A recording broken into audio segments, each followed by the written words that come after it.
Гэтая яркая жанчына была першай беларускай тэлезоркай і светскай ільвіцай, якая мела мноства ўплывовых прыхільнікаў. Яна была каралевай эпатажу, а на розныя фестывалі вазіла з сабой кота, якому прыносілі ежу проста ў гасцінічны нумар. У Элеаноры Язерскай, здавалася, было ўсё: слава, малады кавалер і насычанае на падзеі жыццё, але ж усё скончылася трагічна і сумна.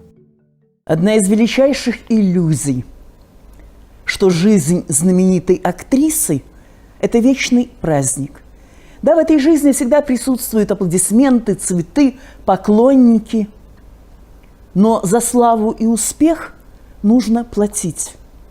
И иногда цена бывает слишком высокой. Элеанора Язерская ўсё сваё жыццё пражыла ў беларускай сталіцы і называла сябе карэннай мінчанкай. Але гэта быў адзін з міфаў, якімі тэлевядучая любіла сябе акружаць на працягу ўсяго жыцця. Насамрэч, ейная маці Аўгуста нарадзілася ў Ніжнім Новгарадзе. Туды ж у 1942 годзе пасля ранення трапіў малады ураджэнец Гомельшчыны Аркадзь Язерскі. У шпіталі ён закахаўся ў прывабную доктарку і вырашыў забраць яе да сябе на радзіму. Першым у Язерскіх нарадзіўся хлопчык, якога назвалі Толікам, але ягоны лёс будзе вельмі кароткім і трагічным. Перад адыходам з Мінска нацысты замініравалі многія будынкі, і малы падарваўся на адным з нямецкіх снарадаў і загінуў. Дзяўчынка Элеанора з'явілася на свет у 1946 годзе. Мінск тады стаяў у руінах, і Язерскія жылі ў адным з нешматлікіх ацалелых дамоў на вуліцы Савецкай. Гэта было прэстыжнае жытло, бо Аркадзь Язерскі ў 27 гадоў стаў кіраўніком транспартнай службы пры Савеце міністраў БССР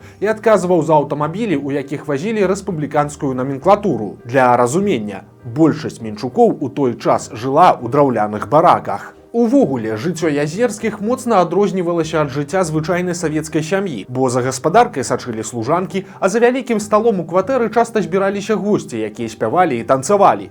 Зусім побач з домам на плошчы Леніна праходзілі вайсковыя парады, якія вельмі любіла маленькая Элеанора. И были тогда еще не машины зимы, а были лошади. И командующие парадом были на красивых конях. И это было невероятное зрелище. З 5 гадоў дзяўчынка пачала выходзіць на подыум. У доме мадэляў для Элі шылі модныя строі, якія пасля выкупляла яе маці. Але ў выніку дзяўчына выбрала музычную адукацыю, скончыла вучэльню, а затым і кансерваторыю. У застойным СССР Язерская працягвала жыць багемным жыццём.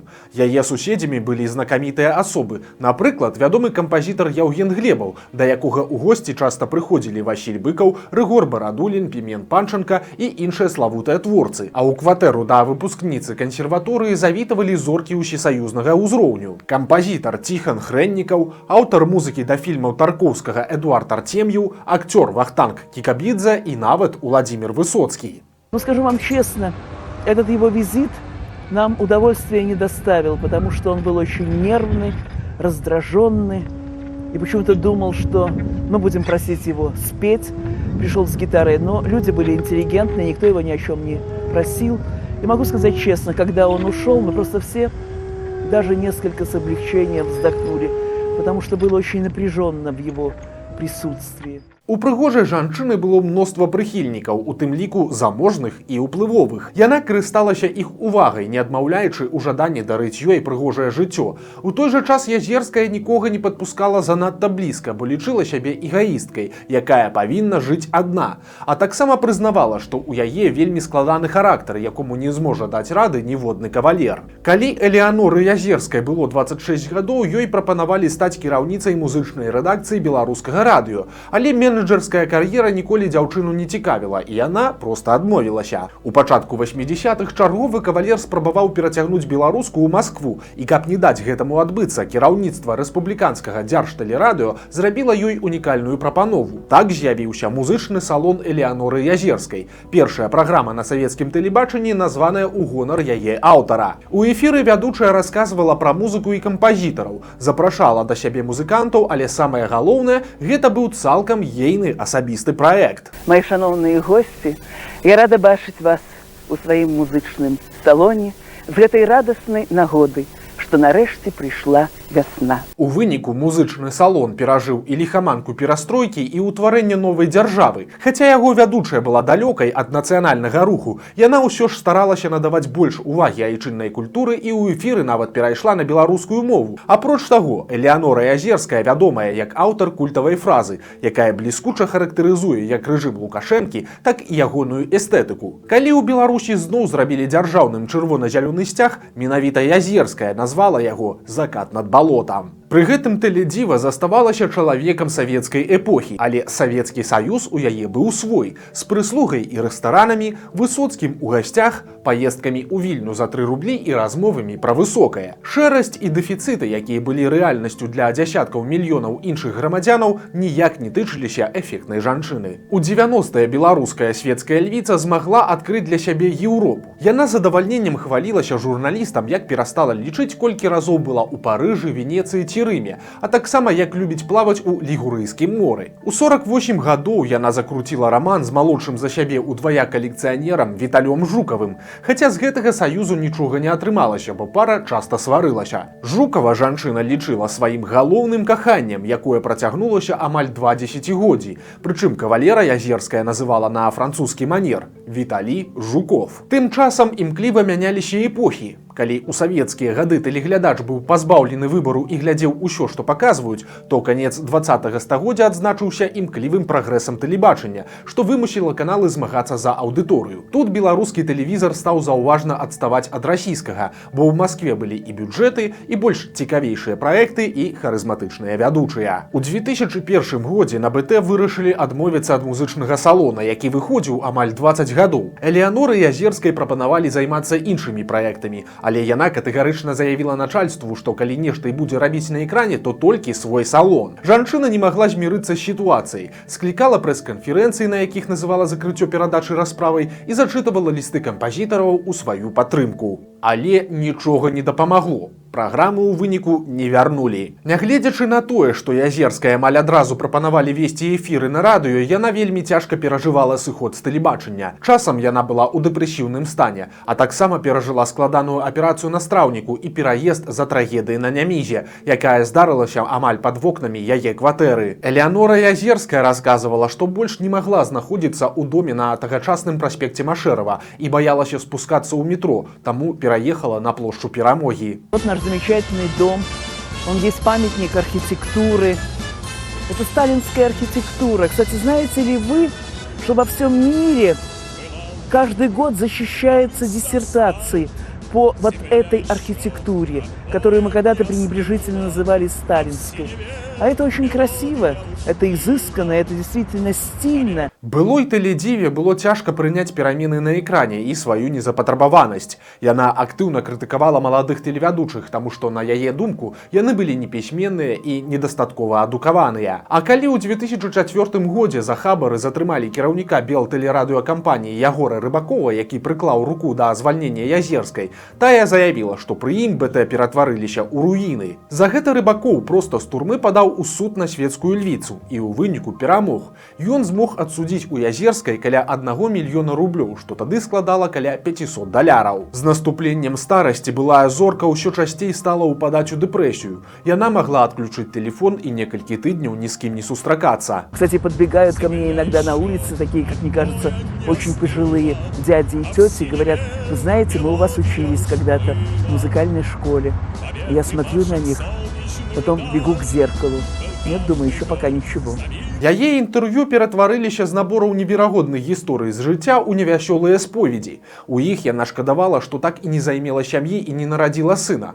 Дарэчы, жанчына вельмі любіла сваіх пляменнікаў і дзяцей знаёмых, вадзіла іх па тэатрах і ў цырк. Сярод тых, каго няньчыла тэлевядучая, быў будучы пераможца Еўрабачання Аляксандр Рыбак, які нарадзіўся ў Мінску і быў сынам яе калегі. З іншага боку, калі псіхалагічны стан Элеаноры Язерскай быў у парадку, то візуальна яна фантанировала эпатажам. Яна ўсё ж вярнулася ў тэлевізар. На тэлеканале СТБ яна вяла рубрыку ў штотыднёвай праграме, дзе расказвала пра жыццё дзеячаў мастацтва. Здымалася ў розных тэлепраектах і ездзіла на фестывалі. Прычым нярэдка падарожнічала не адна, але не з мужчынам, а са сваім катом. Спачатку першым, Казановым, а пасля і другім, якога афіцыйна звалі Рамеа, а неафіцыйна Ромачка ці нават Роман Аркадьевич. Тэледзіва вельмі ганарылася тым фактам, што сняданкі ў нумар прыносілі толькі ейнаму гадаванцу і Мусліму Магамаеву, а на славянскім базары ў Віцебску вядучая патрабавала ў арганізатараў, каб яе кату давалі асобны бэйджык з акрэдытацыяй. Свайго гадаванца Ромачку яна актыўна аддавала на здымкі рэкламы ды серыялаў і нават хвалілася, што зарабіла такім чынам некалькі тысяч даляраў. Пры гэтым харызма і ўменне прыцягваць да сябе людзей у Элеаноры Язерскай нікуды не падзеліся. Ужо ў салідным узросце яна завязала сяброўства з Юрыем Чыжом і Уладзімірам Япрынцавым, аднымі з найбольш уплывовых беларускіх бізнесоўцаў нулявых. Был случай, когда она Юра называла Юрочка, тоже благодарна была ему, конечно. Юрочка, ты такой у нас интересный, такой сексуальный мужчина. Он отвечал: ну, Элеонора, не смеши людей, я там такой небольшого роста, там, толстенький, что ты начинаешь людей смешить, а у него с юмором все нормально. На что она говорила: ну ты что, дурачок, когда ты выходишь с своего Мерседеса 600-го, никто не замечает, какого ты роста. Бізнес-партнёры падтрымлівалі яе матэрыяльна і дапамагалі з ейнымі патрэбамі. Напрыклад, зрабіць рамонт. Увогуле, кватэра вядучай нагадывала музей з карцінамі вядомых мастакоў, антыкварнымі гадзіннікамі і іншымі раскошнымі прадметамі. Да сябе Элеанора Язерская любіла запрашаць гасцей і журналістаў, якім расказвала пра свае новыя падарожжы і прыгоды. Хаця, хутчэй за ўсё, у апошнія гады гэта былі проста прыдумкі ці пераказаныя старыя гісторыі, каб ствараць уражанне, што ейная зорка яшчэ не закаціла. У біяграфіі жанчыны ёсць і некалькі кінароляў, ад маленькіх эпізадычных і да даволі сур'ёзных. У фільме «Эскіз на маніторы» Язерская сыграла былую настаўніцу Ірму Адамаўну, прычым грала разам з адной вельмі вядомай сёння персонай. Ролю ейнай дачкі Стэлы выканала Вера Полякова, будучая жонка міністра замежных спраў Беларусі Уладзіміра Макея. Да, забыла представиться. Ирма Адамовна.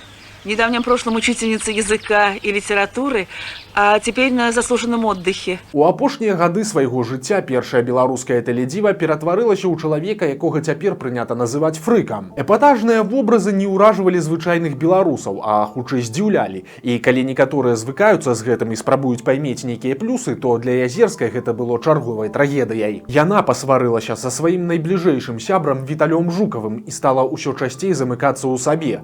Жанчына сядзела дома і бясконца глядзела тэлевізар, дзе было ўсё больш і больш расійскай папсы і прапаганды і ўсё менш культурнага прадукту, які жанчына вельмі высока цаніла. Супрацоўнікаў БТ яна называла дылетантамі і непрафесіяналамі, якія ствараюць кантэнт нізкага інтэлектуальнага ўзроўню. Нешта крытыкаваць Язерская ніколі не саромілася. Яна разносіла беларускіх артыстаў за прымітыўную творчасць і наракала на славянскі базар за засілля беларускай папсы, а ў інтэрв'ю абуралася, чаму ў Мінску французскі сыр каштуе ў разы даражэй, чым у Вільні. Элеанора Язерская чакала, што са з'яўленнем беларускай прэміі тэлевяршыня арганізатары адзначаць яе вялікі ўнёсак у развіццё беларускага тэлебачання, але гэтага так і не здарылася. Гераіняй шматлікіх перадач яна стане толькі пасля смерці, пра якую стане вядома 16 мая 2014 года. Праўда, памерла Язерская амаль за тыдзень да таго. Увесь гэты час у кватэры гарэла святло і працаваў тэлевізар. Пасля сваякам вядучай давялося за гэта апраўдвацца на тэлеэфірах, а таксама абвяргаць апошні міф, звязаны з імем вядучай, праўда, на гэты раз жудасны.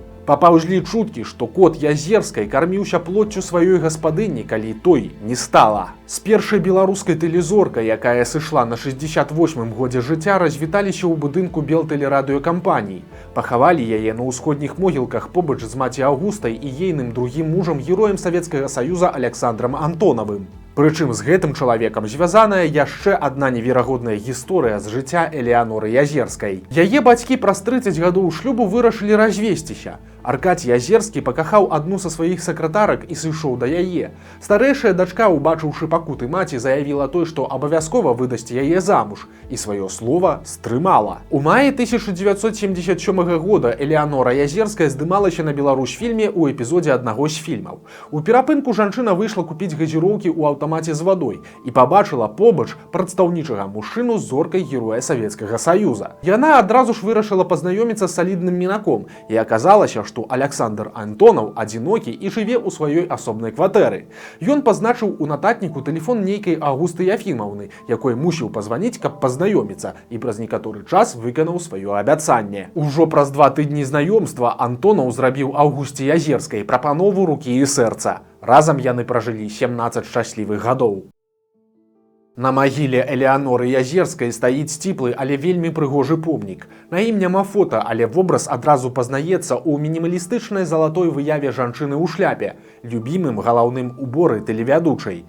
Ад часу некаторыя літары і лічбы на магільнай пліце адваліліся. У лютым 2015 года на сметніцы побач з домам Элеаноры Язерскай знайшлі мноства рэчаў, якія ёй належалі: спадніцы, піджакі і яркія паліто. На хвалі скандалу сваякі прызналіся, што выкінулі тое адзенне, якое было ў кепскім стане, а калекцыі сукенак, шляпак і карцін яны планавалі кудысьці перадаць ці прадаць праз дабрачынны аўкцыён. Акрамя таго, блізкія тэлевядучыя аддалі ейныя архівы і рукапісы ў музей літаратуры і мастацтва. Праз год пасля смерці сваякі спрабавалі прадаць тую самую кватэру Язерскай на плошчы Перамогі. За двушку тады прасілі $140 000 і пакупнік не знайшоўся. Праз 8 гадоў маёмасць тэледзівы выставілі на продаж у другі раз, але на гэты раз цалкам адрамантаваную. У новым мінімалістычным дызайне немагчыма пазнаць музейную атмасферу былой гаспадыні. У 2023 годзе за кватэру ў сталіцы хацелі на $20 000 менш. Калі б Язерская дажыла да сённяшніх дзён, напэўна, яна б жахнулася з таго, у што пераўтварылася беларускае тэлебачанне.